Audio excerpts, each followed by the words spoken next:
Hey guys, here's my latest score. It's a Sentinel IU-358 phonograph and AM radio from the early 50s. It's not really my thing. I'm more into older radios and TVs, but the reason I got it is it's a fairly close match for my Sentinel TV. The Sentinel is from 51, and the owner said this was from 52, but I think it might be more like 54. I hope to find out as I do a little more research. I was also hoping that the finishes would match a little bit better. The TV is, according to the original ad which I found, West African wood called Karina or Limba, whereas this is limed oak. You can kind of see where it's worn through here. What it is it's red oak, and then it's whitewashed, and then sort of an amber shellac put over that to build up this yellowy finish, whereas this is the real actual wood. So you can see there's a bit of a color difference there. But regardless, it's in really good shape. It had been in the same family its whole life. I even have the original paperwork here. I've gone over the top already with some Howard's Restore finish. Neutral, so there's no pigment in it, which got out a lot of the marks that were on it, but there are still a few scratches, and of course these scraped areas where there's a loss of finish. Well, there's nothing that Howard's Restore finish is going to do about that. I'll actually need to apply some new finish, or just leave it the way it is. As for the insides, seems to be a standard web core turntable. Don't know much about turntables, but I did do a little research and I found out that much. And here's the controls and the AM radio tuning dial. Seem to be a few issues with the turntable itself. One, some of the flocking's gone. Two, it sticks a bit, especially at 33 RPM. And there is mention of that in the service notes, and they have some suggestions for how to resolve that. But I imagine this also needs a good cleaning. I'm sure all the grease is hardened, and maybe it needs a new idler wheel. Also, the tone arm does not return all the way to the right after it finishes playing. So I'll have to get a service manual and do a bit more research on that. Radio itself works fine. Nice vernier tuning dial.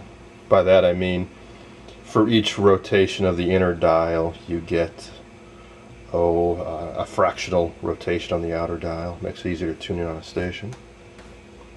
So I'll turn that on. The amp uses a couple 6 AQ5s, probably a push-pull configuration. Has 3 speakers, a large, I think it's a 12-inch in front here, and then a speaker on either side that's, I think it might be an oval speaker, like 4x6. I was really hoping to get an FM radio. I've got some FM radios going back as far as 47, but I know it didn't really catch on for quite some time. So this is just AM only. Tune station. I don't have an external antenna hooked up, but I think I can pick up some local stations. Very scratchy too.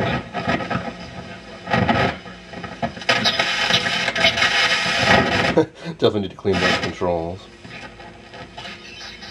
Oh yeah.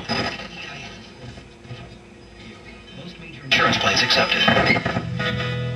Here's Chicago's most important. Tone control works. So it works, but not too surprisingly. It needs a little bit of a going over. The owner said that the back had never been off of this, and I don't know about that. When I checked the tube lineup, most of them were Sentinel branded tubes, but there was at least one RCA in there, so I think there was some servicing done. But it certainly has the original back. Oh yeah, I'd say the back was off. I had noticed it before, but some of the screws are missing, so that's a pretty good indication somebody took the back off at some point. There's also input for a tape recorder here, and here's the external antenna input. Here's the original label. So this was made in Evanston, Illinois, which is not too far from where I'm at right now. And I picked this up in northwest suburb of Chicago. So basically it spent its whole life within about 30 miles of the Sentinel plant, just like the TV did. So here's a closer look at the side speaker grill. A few more scrapes on the side. Here's where you can see the underlying kind of whitewash, and then there's a yellowy finish that would go over that. I've experimented a little bit with repairing these finishes. It is tricky, because if I was to take, say, some yellow or amber shellac and try to dab it on there, some of it's going to get onto the areas that are not damaged, and it's going to darken them, and I'd have to try to sand that down, or maybe I could try some yellowish paint. I'm not sure. It might just be best to leave it alone. I certainly don't want to strip and try to redo this whole thing, because a limed oak finish is not the easiest thing to do from scratch.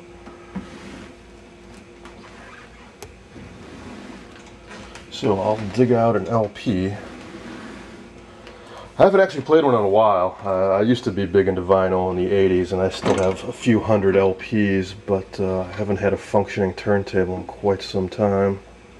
But the owner did have this playing an LP when I picked it up, so I think I'll be able to get it playing and do a little demo of how it sounds.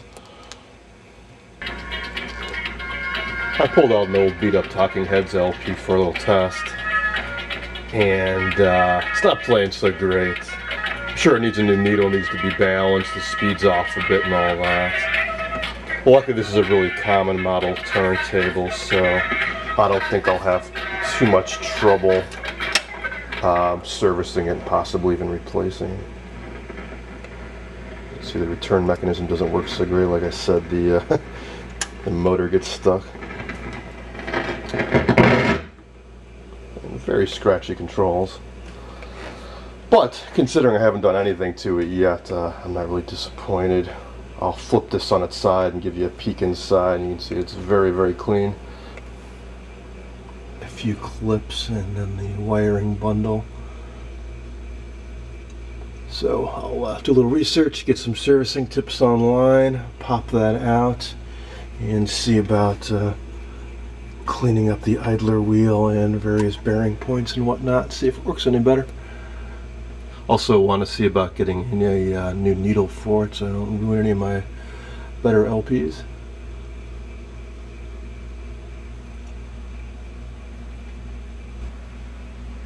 I'll also be pulling out the chassis and definitely cleaning those scratchy controls.